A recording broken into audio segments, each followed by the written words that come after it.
Olá, mulheres que estão na busca de atingir uma posição executiva nas suas organizações, que hoje estão ocupando um cargo de coordenação, de supervisão, de gerência, mas querem participar das decisões estratégicas, querem poder opinar sobre os rumos que a empresa vai estar tomando, querem um maior poder dentro da organização, mais autonomia e querem, obviamente, uma remuneração mais compatível com toda essa responsabilidade que um cargo executivo traz. É com você que eu quero falar e hoje eu vou falar sobre umas ferramentas que vão ajudar no desenvolvimento daquela competência que eu julgo fundamental para qualquer profissional que esteja, ocupando aí posições de liderança.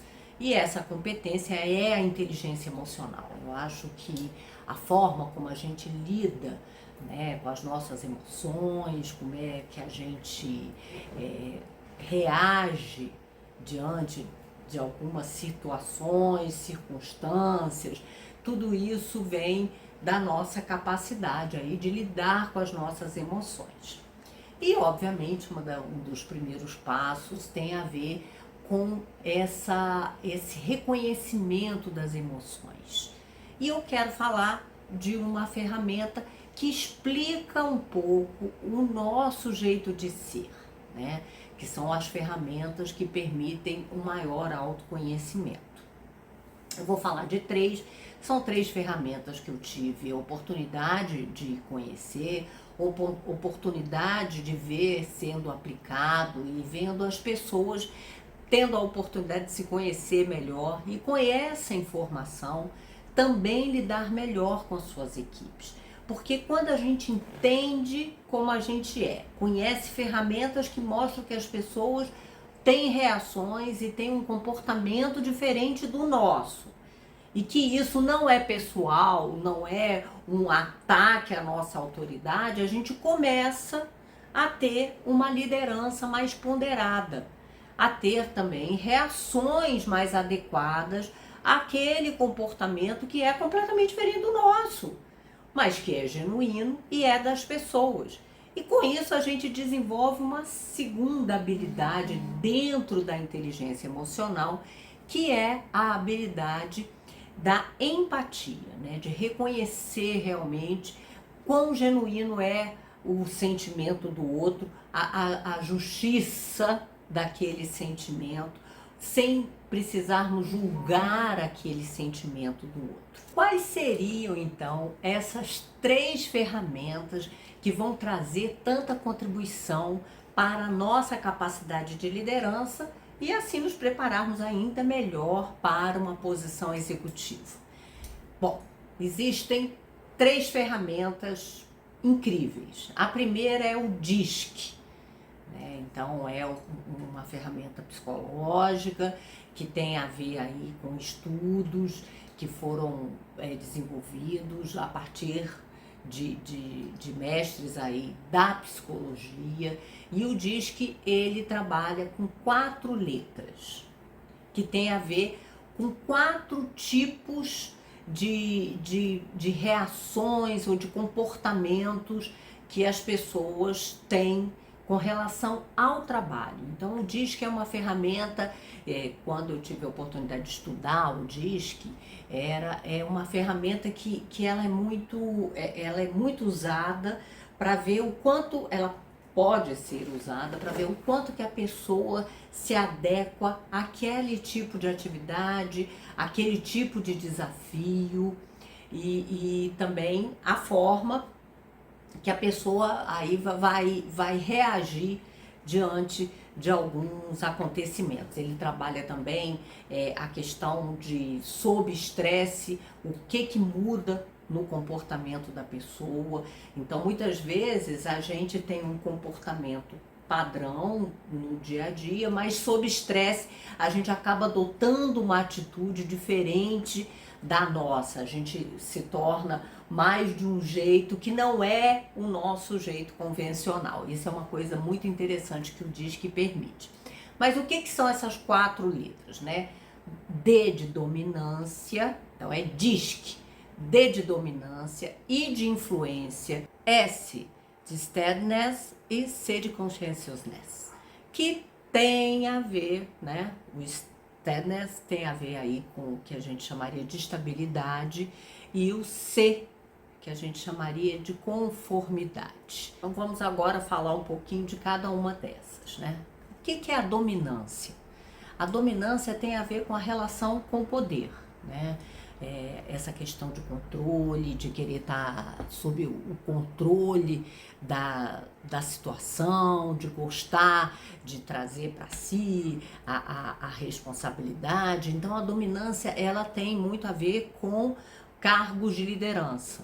Então, os líderes que vão sofrer os líderes que vão sofrer menos com a posição de liderança, com a necessidade de tomar decisão, a necessidade de trazer para si, né? Deixa comigo, nós vamos para frente, de dar a direção, de estar junto das pessoas, no sentido de vambora, é por aqui, de assumir essa responsabilidade. Então, geralmente são os líderes que têm a dominância alta. Então, quanto maior a dominância, maior a adequação a um cargo de liderança, porque a pessoa tem essa capacidade de direção, a capacidade de controle, a capacidade de tomada de decisão no momento que a decisão precisa ser tomada, que geralmente são os momentos críticos, os momentos difíceis. Então a pessoa está lá inteira para tomar essa decisão. Então a dominância tem a ver com poder. Já a influência tem a ver com a comunicação, que também é uma ferramenta importantíssima para as lideranças. Então você que tem, a pessoa pode ter uma dominância alta e não ter uma influência alta, o compatível com aquela dominância. Aí o que acontece? São as lideranças que têm o controle, que gostam de tomada de decisão, mas que têm dificuldade de envolver as pessoas, que têm dificuldade de ouvir, né? Porque a comunicação não é só falar, a comunicação é principalmente ouvir. Uma boa comunicação, ela passa necessariamente pela escuta, pelo ouvir o outro, entender, para que você possa falar na linguagem do outro de uma forma que o outro goste de ouvir. Então, dominância tem a ver com poder e influência tem a ver com comunicação, e comunicação é uma ferramenta fundamental da liderança. Quanto mais equilibrado for a dominância com a influência, mais equilibrada vai ser a liderança, maior capacidade de liderança, de trazer a equipe junto, de levar para os resultados dessa liderança. Os outros dois aspectos já são aspectos mais de profissionais que não têm a ver necessariamente com a liderança, né? De profissionais mais analíticos, de profissionais mais de nível operacional. O que traz de diferença entre as duas? A estabilidade, ela tem a ver com a paciência, né? Com a facilidade que a pessoa tem de trabalhar naquele lugar, de ficar muito tempo ali na frente do computador, sentadinho numa mesa. E isso já traz aí uma análise, né, como liderança. Existem pessoas que gostam mesmo de ficar parado, concentrado num trabalho mais mecânico. Já outras que preferem, né, se relacionar, sair, conversar com as pessoas.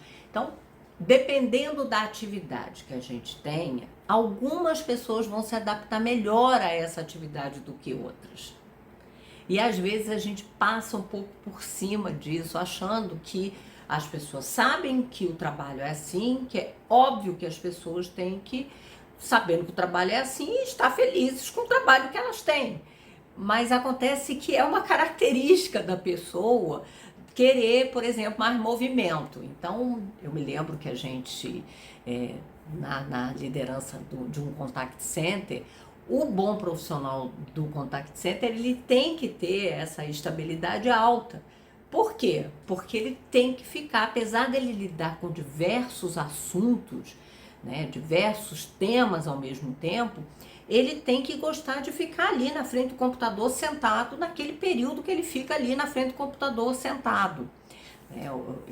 Vocês mesmos já devem ter assistido filmes, eu de vez em quando assisto uns filmes interessantes sobre aquele, né, contact center americano, o 911, né, o atendimento telefônico, e a gente vê o perfil completamente diferente, né, de quem, por exemplo, trabalha no corpo de bombeiros e o profissional do 911, que está ali na frente de um computador, sentado numa cadeira, ajudando muitas vezes a pessoa a atender outra ou a se ajudar enquanto o socorro, né, não aparece. É óbvio que uma pessoa que tem um perfil mais dinâmico, né, que tem uma estabilidade menor, ela vai preferir o movimento. Imagina como é que ela ia se sentir ali tentando ajudar uma pessoa só falando, olhando para o equipamento,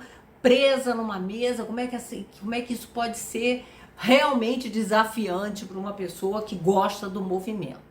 Então, é para isso que essas ferramentas são tão relevantes, porque elas mostram, né, no caso do DISC, mostra o quanto a pessoa se adequa a algumas atividades, algumas características das atividades de trabalho que elas têm. Porque, por exemplo, um supervisor numa central de atendimento já é um profissional que fica mais em movimento, ele fica andando. Uma hora ele está aqui observando um atendimento com um cliente, e aí um outro operador pede ajuda e ele vai para o outro, ele fica em movimento, ele não fica parado, ele não fica sentado numa mesa o tempo todo. É um trabalho mais dinâmico, e isso já traz aí a ajuda que o MBTI pode oferecer, no sentido de, que o DISC pode oferecer, no sentido de esse profissional, ele tem menos necessidade de ficar sentado olhando para o computador, então ele vai se adequar melhor ao trabalho de um supervisor.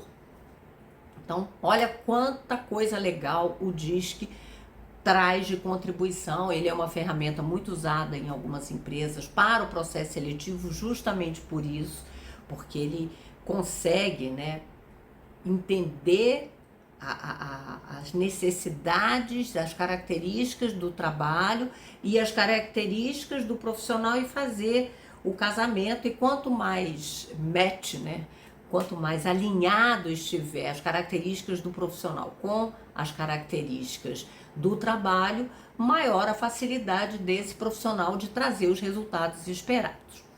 E finalmente, vamos aqui falar agora da conformidade, né, do C, que tem a ver o quão alinhado aí as atividades estão, estruturadas, definidas, claras.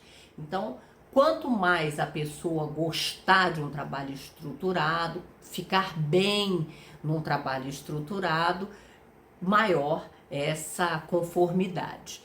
E, obviamente, os trabalhos são completamente diferentes. Por exemplo, quando a gente fala do pessoal de vendas, o pessoal de vendas tem muito mais liberdade de ação, porque tem que entender o cliente, tem que entender o produto, tem que casar. Então, ele precisa de liberdade, ele tem que gostar dessa coisa dinâmica, de que a agenda muda, porque o cliente liga, desmarca, aí vem outro cliente e pede para remarcar, e aí está no horário de outro. Então ele vive assim num mundo muito dinâmico. Quem precisa da coisa muito linear, muito certinha, vai ter muito mais dificuldade de se adequar a um trabalho na área comercial do que quem já tem isso naturalmente.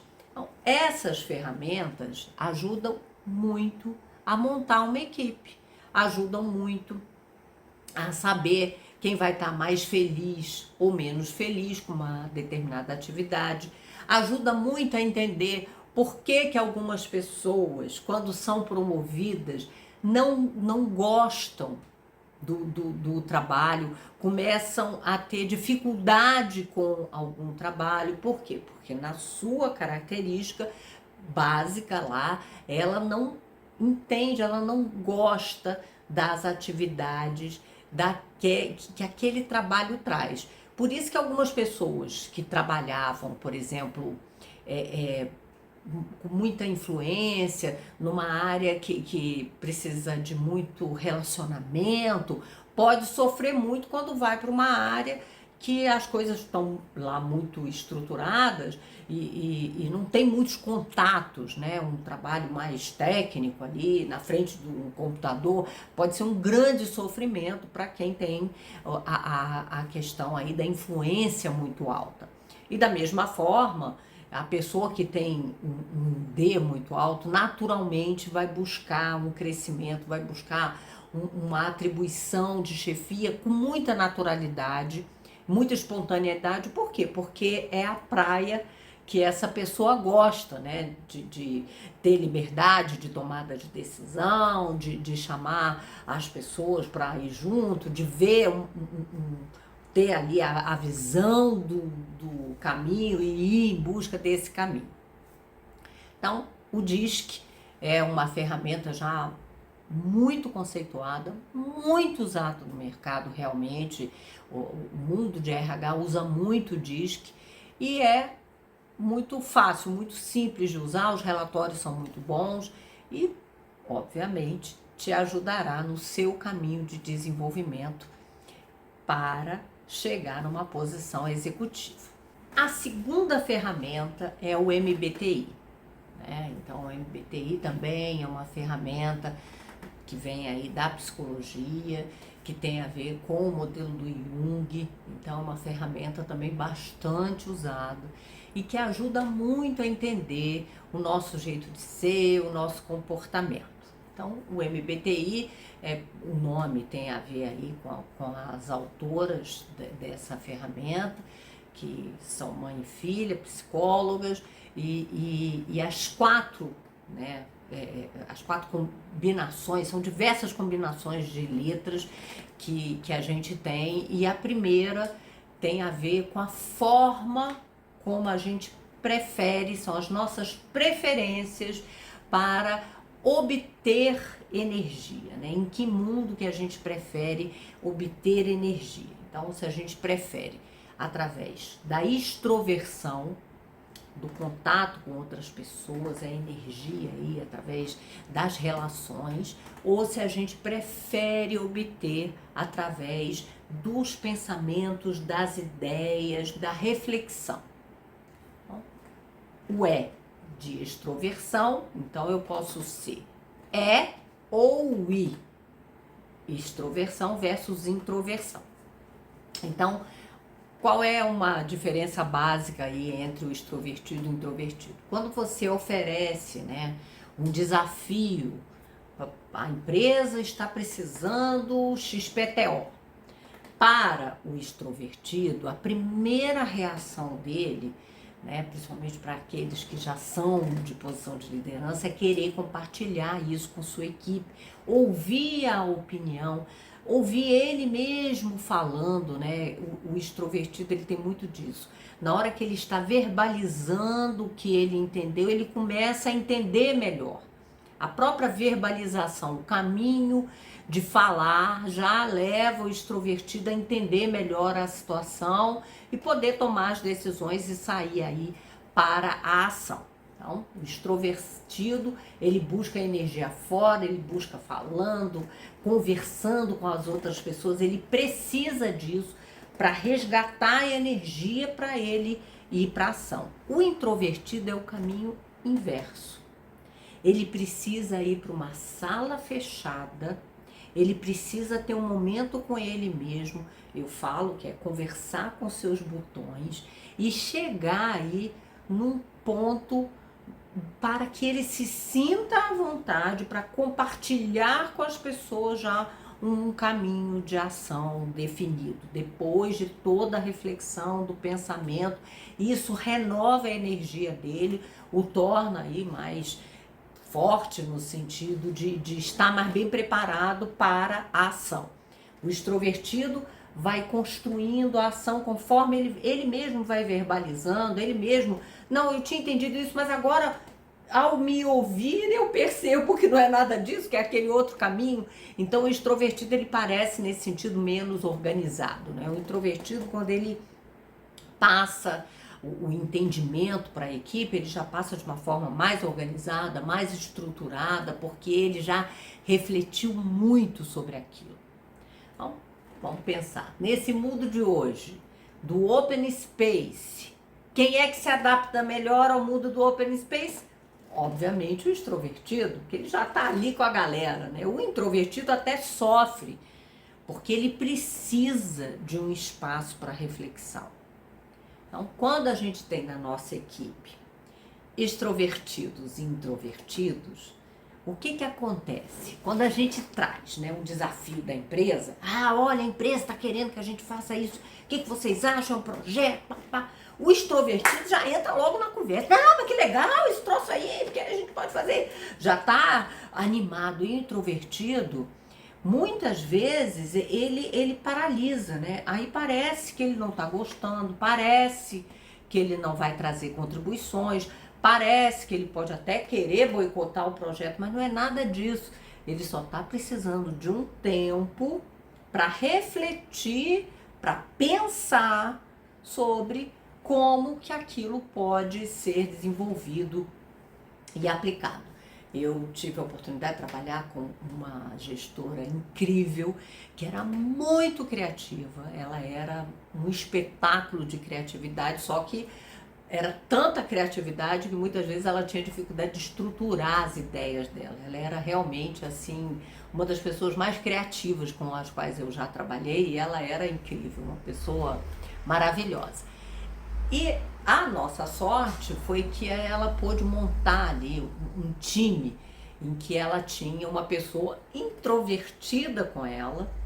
Então, ela era extremamente extrovertida, mas ela trouxe uma introvertida com ela, que primeiro recebia aquele conjunto de ideias, elaborava um plano de ação, e era incrível como é que ela ficava recebendo aquele excesso de criatividade com calma, mas de uma forma inicialmente muito passiva, parecia que não estava entrando na conversa, e ela a seguir, depois da reflexão, depois da análise, apresentava um plano para que aquilo pudesse realmente ser implantado e trouxesse os resultados esperados. Então, introvertidos e extrovertidos devem fazer parte de uma equipe. É esse colorido que vai fazer a sua equipe com certeza melhor, porque o extrovertido, muitas vezes, ele não consegue ir numa profundidade maior para resolver um problema. É o introvertido que consegue ir e trazer soluções bastante inteligentes, bastante ponderadas para os problemas. Sempre ter na equipe introvertidos, extrovertidos, e o próximo que nós vamos falar é muito melhor do que ter um jeito só, né? Porque o perigo do extrovertido é falar sem pensar e falar aí coisas que possam até comprometer a percepção de qualidade da equipe. Então, vamos sempre buscar o equilíbrio. Não existe melhor ou pior. Isso as ferramentas mostram pra gente. Existe adequação, existe um momento que você precisa de mais de uma coisa do que de outra, mas no fundo o equilíbrio sempre é o que vai trazer os melhores resultados. As outras duas letras do MBTI têm a ver com a forma como a gente prefere ver a realidade. Se a gente prefere ver a realidade através do sentido, né, do sensorial, ou se a gente prefere ver a realidade através da intuição. Então é ou através do S, sensorial, ou através do N, da intuição. O sensorial, ele é muito objetivo, né? Estou vendo isso assim, eu sinto assim, eu pego assim, usa muito os 5 sentidos do corpo para ter uma percepção sobre aquela realidade, sobre aquela situação. Então, o sensorial, ele tende a achar, isso está me cheirando mal. Ele acaba usando, né, todos os sentidos para descrever uma situação. O intuitivo, ele já começa a analisar mais, ele começa a ponderar mais as emoções que estão conectadas, como é que bateu nele, como é que ele percebeu, como é que ele sentiu, como é que as pessoas estão reagindo. E eu me lembro de uma experiência que eu tive numa empresa que a gente estava fazendo um processo de assessment, e uma das pessoas, das profissionais estava sendo avaliada, uma gerente muito importante que estava recém-contratada na empresa, tinha pedido para a equipe, dividiu lá, a equipe pediu para visitarem as áreas e levantarem os problemas das áreas. E a equipe veio e trouxe, né, diversas informações, e ela contou que ela foi ficando estressada, né, porque ela não estava conseguindo entender muito bem a realidade. Então ela fez 2 flip charts.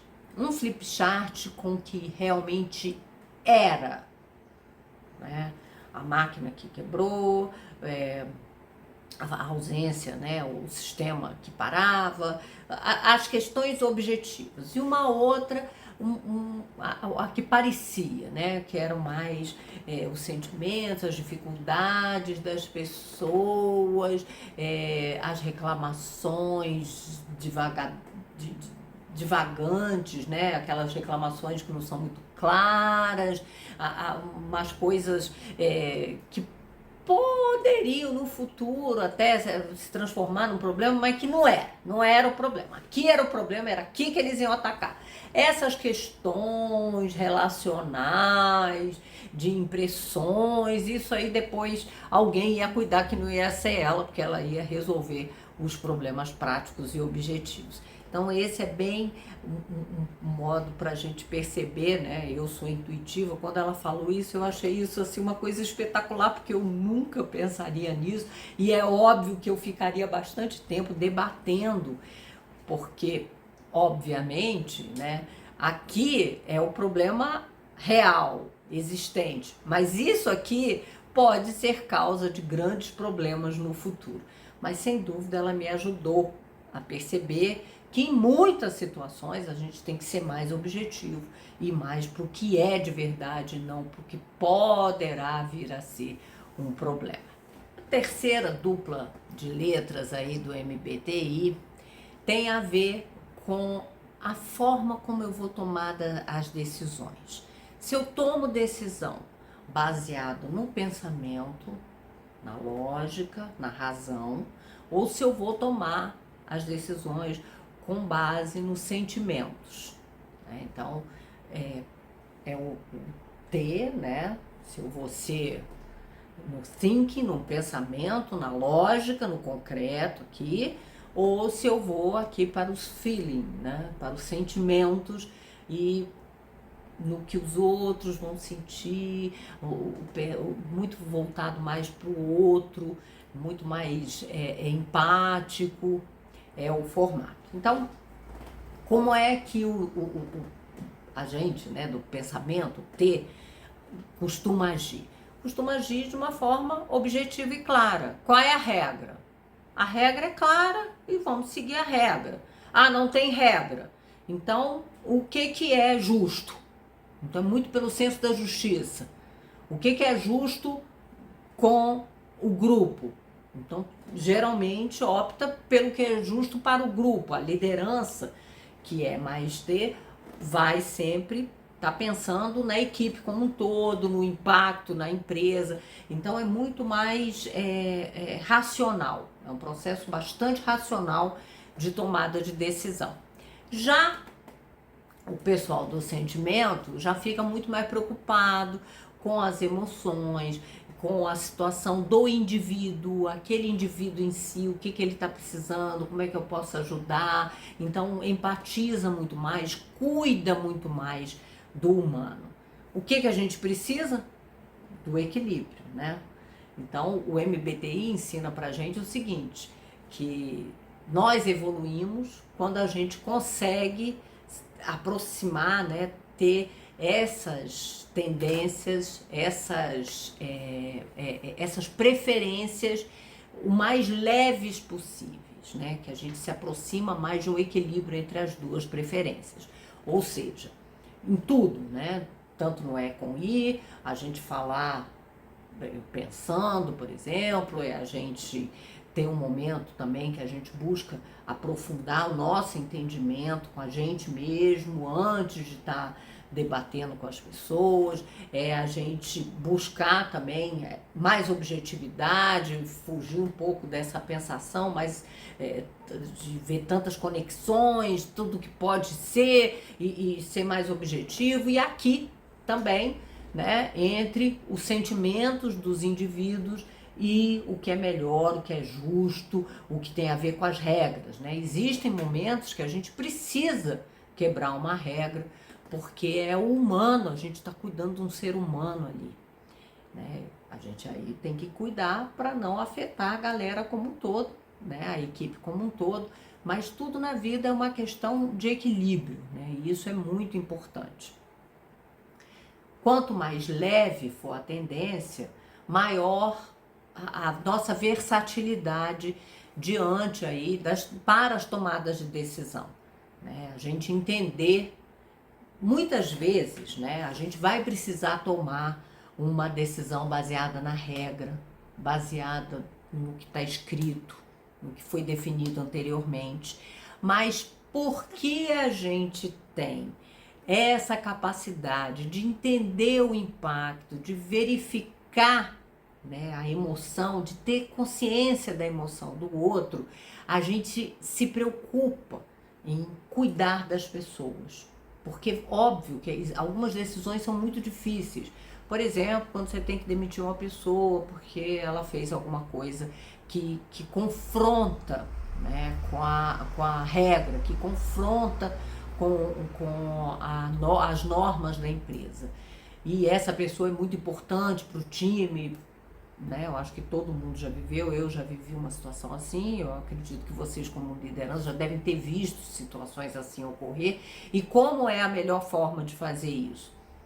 Fazer, mas cuidando da pessoa, dando apoio para a pessoa e também para os outros colaboradores, não é?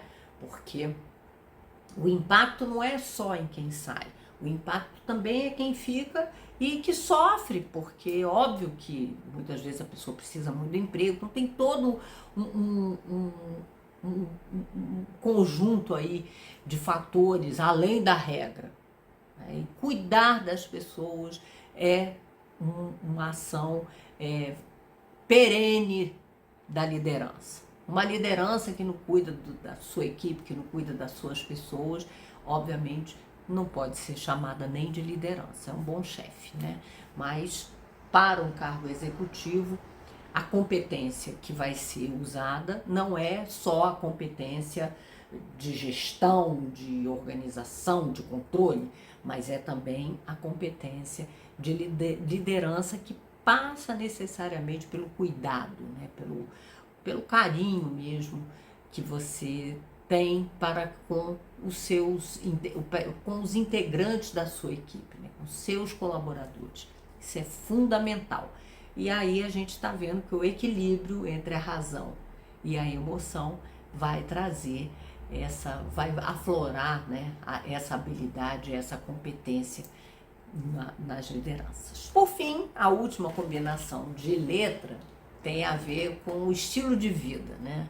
Se o meu estilo de vida é mais estruturado ou se o meu estilo de vida é mais flexível, né? É mais perceptivo aí, eu estou mais aberto.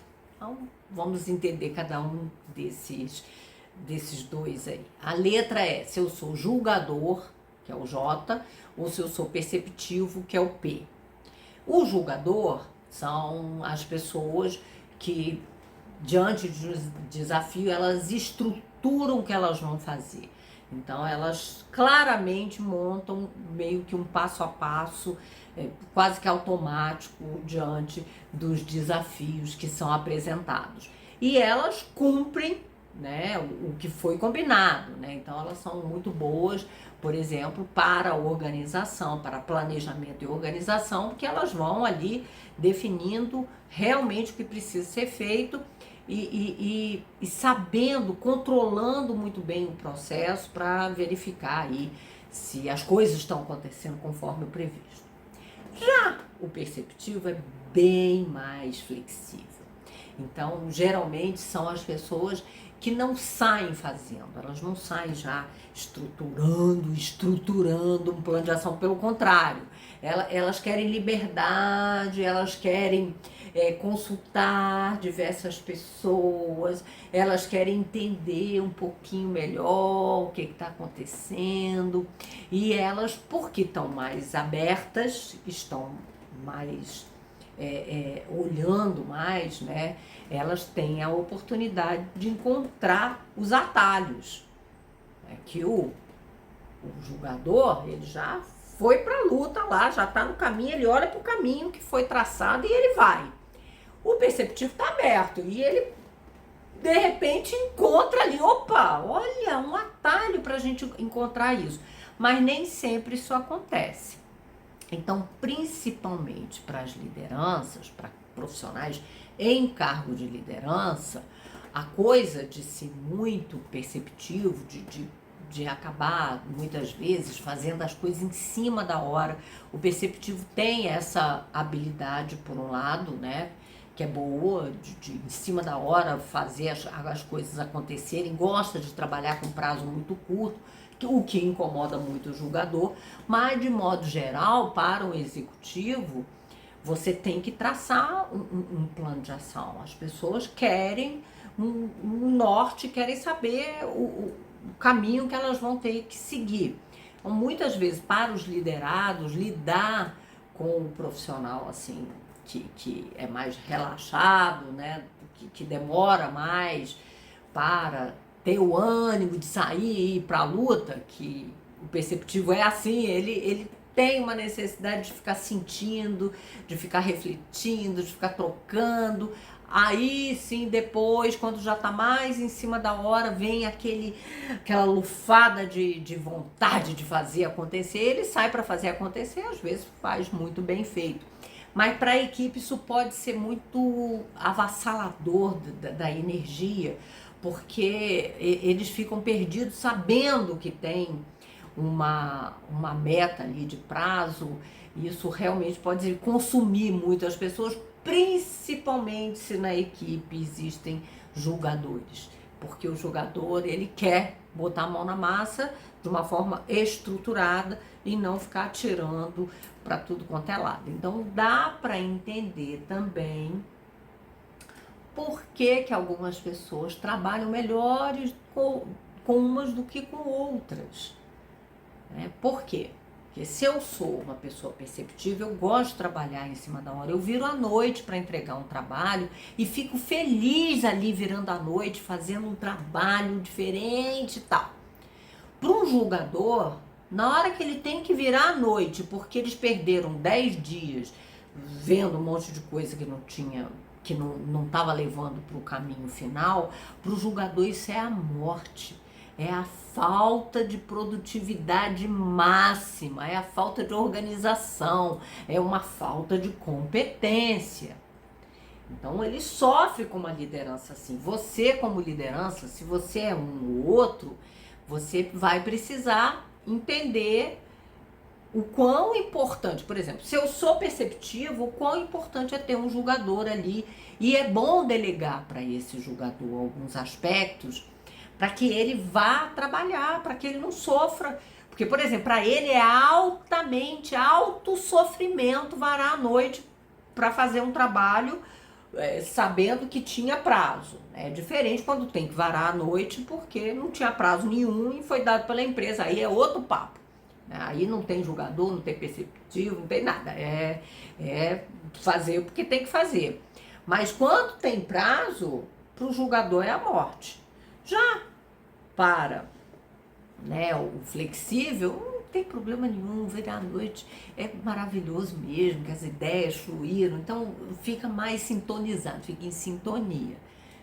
Nós, como líderes, temos que saber como é que essas coisas funcionam. E muitas vezes, né, nós temos, a gente delega para alguns profissionais uma tarefa, um projeto, e ele pode ser o julgador, que já vai vai fazer o planinho de ação lá bonitinho, e pode ser um flexível que vai demorar e parece que está fazendo corpo mole. Parece que a pessoa não quer fazer. Parece que a pessoa não entende dos prazos, mas não é isso não, é essa dinâmica, né? É esse estilo de vida que é diferenciado. Óbvio que, de novo, o que é mais importante é chegar no equilíbrio, não é?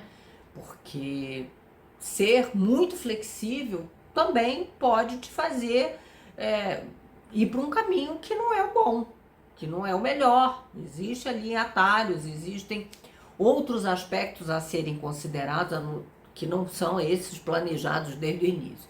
Então também tem o lado ruim, né, do julgador e tem, obviamente, o lado ruim de você demorar muito e em cima da hora não entregar um trabalho com a mesma qualidade de um trabalho planejado e bem feito, que pode ser corrigido, né? O problema de fazer o trabalho em cima da hora é que quando fica pronto, você vai testar, pode ter um monte de erro e aí não tem tempo para corrigir, coisa que o julgador aqui reviu e refez algumas vezes ao longo aí do processo de entrega. Então, esse é o MBTI. Agora vamos falar da última ferramenta, que é o Eneagrama. Bom, o Eneagrama é uma ferramenta baseada aí na cabala judaica. Então, a minha lembrança aí dessa ferramenta, que foi uma ferramenta que tem a ver mais com as questões religiosas, de uma evolução aí, de um entendimento de personalidades a partir de estudos promovidos por freis. Então tem muito a ver até com a Igreja Católica, apesar de baseada na cabala judaica, tem a ver com a Igreja Católica. Então, o que o Eneagrama diz pra gente? O Eneagrama diz que existem 9 personalidades, com nuances, porque aí tem questões mais aprofundadas, né, da ferramenta, as asas, a própria maturidade da pessoa vai fazendo com que ela dome algumas compulsões que o tipo levaria. Então, o estudo é muito profundo, é uma ferramenta realmente que demanda muita profundidade de estudo, mas o que é interessante é entender que as personalidades são tão diferentes, né? Então, eu vou tentar aqui falar para vocês do que eu me lembro do Eneagrama. A gente teve a oportunidade de ir a Stanford, existia lá um grupo em Stanford que usava muito o Eneagrama para questões de desenvolvimento de pessoas, para questões de seleção também, para uso realmente dos RHs nas empresas. Bom, 9 tipos. Então, o número 1 seria o perfeccionista. Então, são aquelas pessoas que têm, né, um modelo de perfeição na cabeça delas e elas tendem a seguir esse padrão aí, esse modelo, e são muito perfeccionistas naquilo que elas fazem. Então, acabam sendo pessoas assim mais organizadas no trabalho. Eu me lembro que eu trabalhei com uma profissional excelente, maravilhosa, ela era do tipo 1, e ela chegava para trabalhar e ela ia organizando a mesa dela, né? A mesa dela estava sempre organizada, com tudo preparado para ela. Ela tinha um ritual antes de iniciar o trabalho, e a mesa dela estava sempre um brinco, né? A minha mesa era mais bagunçadinha. Então, eu até brincava com ela, quando eu crescer eu quero ser assim, porque é tão bom ver uma mesa tudo no lugar certo, mas na mesma posição, no lugar certo é uma coisa que até eu consigo fazer, mas é na mesmíssima posição todos os dias, tudo muito arrumadinho, muito limpinho, muito lindinho. Então, tipo 1, o perfeccionista. O 2 é o doador. Então, são aquelas pessoas que estão sempre disponíveis para os seus amigos, né? Que fazem tudo pelo outro. Então, eu acho que uma das coisas que mais me chamam a atenção do tipo 2 é com relação a carregar mala. Então, você está num grupo assim, o tipo 2, se puder, ele carrega a mala de todo mundo, mas ele não deixa ninguém carregar a mala dele, porque ele só se doa, ele só se dá para o outro. Então, são pessoas assim, muito amigas, muito queridas. O tipo 2 é um tipo muito querido. As pessoas, de modo geral, amam o tipo 2. Ele sempre vai estar pronto a ajudar, sempre vai ajudar o outro, mas também ele é danadinho com as pessoas, com os inimigos, né? Ele é muito forte aí no momento que pega uma injustiça com um amigo, com ele mesmo, ele tem as suas reações. Claro que com os amigos o tempo fecha, ele vai ser o defensor realmente ferrenho ali das necessidades dos amigos, dos parentes e tal. Ele é muito amigo, muito querido e ajuda todo mundo, mas não consegue receber ajuda de ninguém. Esse é o doador. O 3 é o produtivo, o realizador. É aquela pessoa, geralmente, que até dentro das organizações são muito produtivas, sabem fazer, sabem acontecer, tem lá suas compulsões de poder, então tem ali uma coisinha ou outra, né, um engano, outro que pode estar sofrendo, mas o 3 geralmente são pessoas muito realizadoras, que fazem acontecer, que têm essa competência, né, essa capacidade de fazer acontecer. É diferente do deixa comigo, porque ele consegue realmente pensar no que precisa ser feito e vai fazer bem feito. Geralmente são pessoas muito úteis nas organizações, que as organizações valorizam muito porque são realizadoras. Aí tem o tipo 4, chamado romântico, o artista, mas é o que sofre, né? Tem muito a ver com sofrimento. Então, são pessoas assim que têm aquela profundidade do artista mesmo, né? Então, vão para o mundo das artes, tem essa coisa muito aflorada, geralmente, de trabalhar quadros, fazer formas, montar formas com muita facilidade, de ter a expressão no teatro, né? Também algumas pessoas são bastante teatrais, apesar de não terem ido para um lado artístico, mas elas são muito teatrais, então as brigas, né, quando acontecem, é de um sofrimento, é de uma dor, essas pessoas chegam a perder as forças, né, diante aí das questões da vida. Então esse é o romântico. O romântico, ele é muito sensível, são pessoas muito sensíveis e pessoas também muito queridas, porque tem um jeito, né, um poético de viver. Então, o romântico. Agora vamos para o 5. O tipo 5 é o observador. Então, geralmente são pessoas que refletem muito, que têm uma capacidade analítica incrível, que conseguem ver a realidade de uma maneira muito especial. Eles são muito lúcidos na forma de ver, uma capacidade de síntese incrível.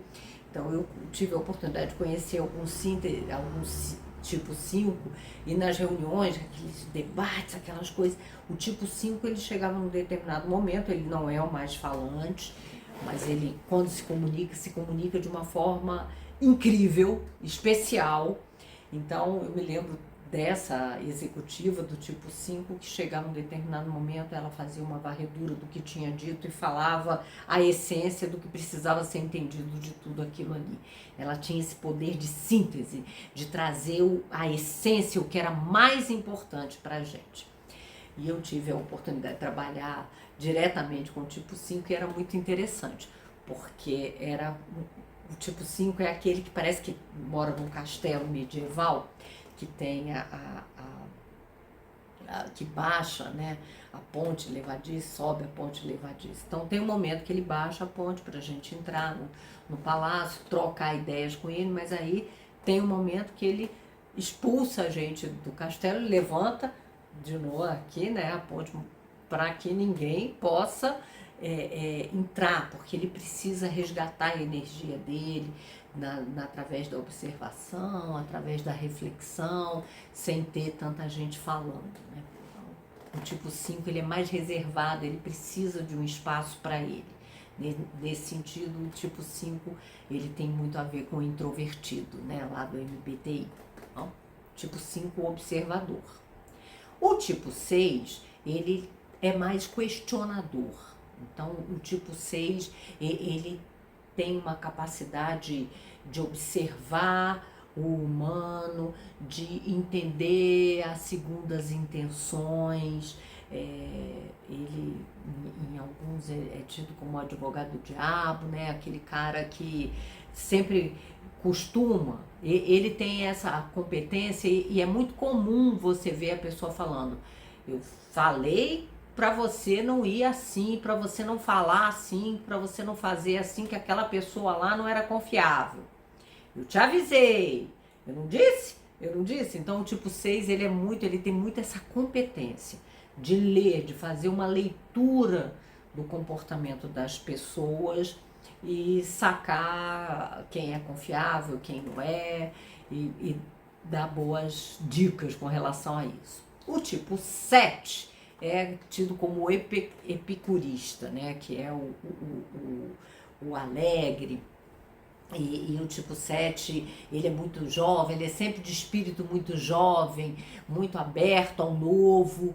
Então, no marketing, é o adotante inicial, né, dos produtos, é um cara up to date, sempre tá ligado no que está sendo lançado, mas ele não é muito profundo, né? Ele lê assim, faz o que a gente brinca, aquela leitura, né, diagonal, e já sabe tudo daquele assunto, já tá bom, vamos pro outro, vamos pro próximo. Então tudo que é muito inovador, é um espírito muito inovador, muito criativo, e são pessoas alegres, jovens, e que não gostam de sofrer, o sofrimento profundo do 4 é uma coisa que é o inverso no tipo 7, né? O tipo 7, ele quer, tá bom, já vivi essa dor, já entendi essa dor, agora vamos resgatar aqui a alegria de viver, vamos curtir e vamos pro próximo. Então, esse é o tipo 7.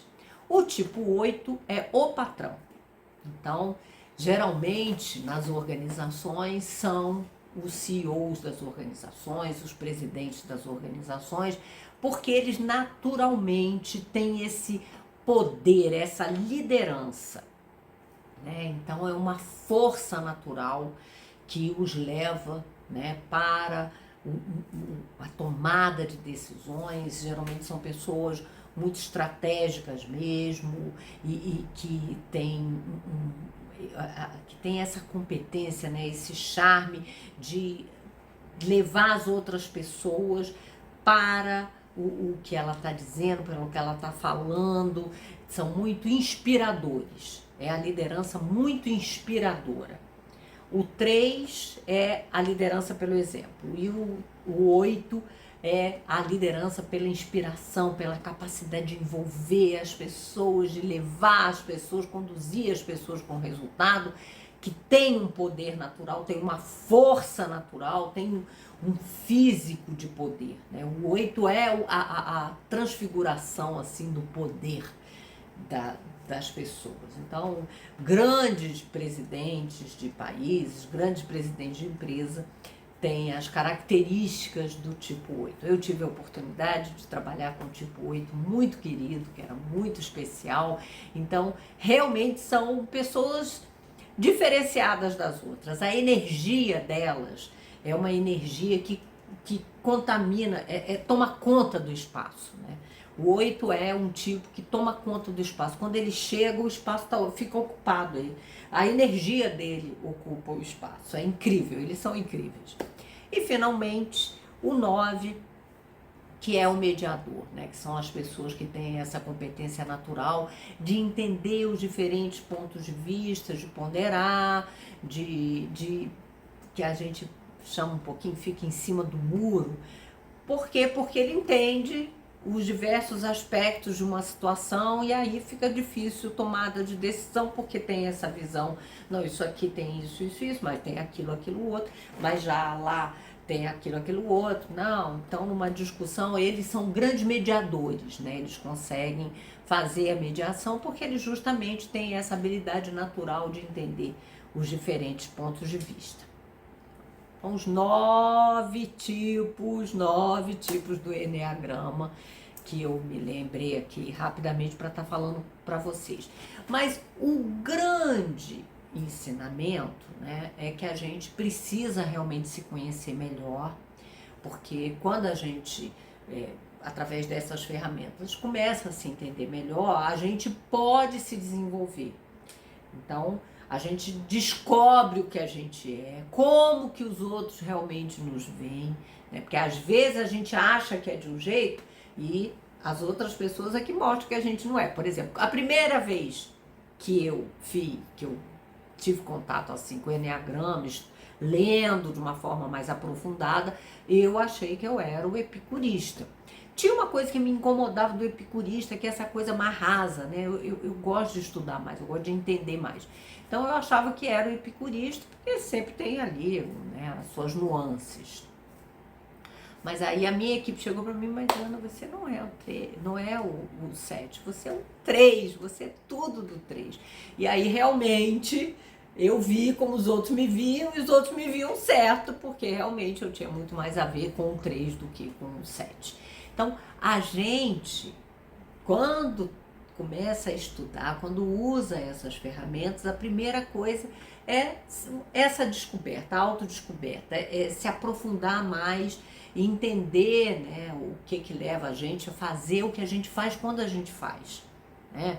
A falar, falar de uma forma espontânea, sem pensar muito no que a gente falou, como o faz lá no MBTI, ser uma pessoa mais firme, decidida e não entender quando outro não é firme e decidido, como o dominante, o dominante lá do DISC. Ou seja, todas essas ferramentas nos ajudam a nos entender melhor, mas principalmente a entender melhor o outro, a entender que os outros são diferentes, e isso não faz do outro melhor ou pior do que você.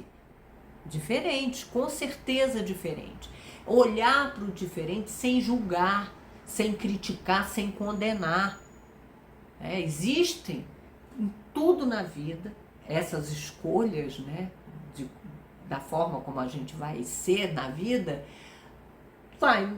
pode nos levar para o sucesso ou pode nos levar para o fracasso, dependendo de como que a gente use isso. Então, quanto mais consciência a gente tem, né, mais fácil a gente dominar o que pode nos prejudicar. E melhores relacionamentos nós vamos ter, porque nós vamos entender o outro, saber que o que o outro faz não é pessoal, não é um ataque à forma, ao nosso jeito de ser. É simplesmente ele colocando em ação o jeito que ele sabe, o jeito que ele conhece, o jeito que deixa ele mais confortável. Então, a nossa busca é no nosso próprio desenvolvimento, é no entender o outro, desenvolver o outro, para que todos juntos possamos trabalhar melhor. Então, ferramentas incríveis que a liderança pode usar para ela mesma e também para entender mais sua equipe e desenvolver os seus colaboradores melhor. Espero que vocês tenham gostado. Se vocês gostaram, curte, compartilha e tiver alguma dúvida, querem compartilhar aí alguma ideia que vocês tiverem em cima desse vídeo, manda aí pra gente que a gente vai responder. Até o próximo!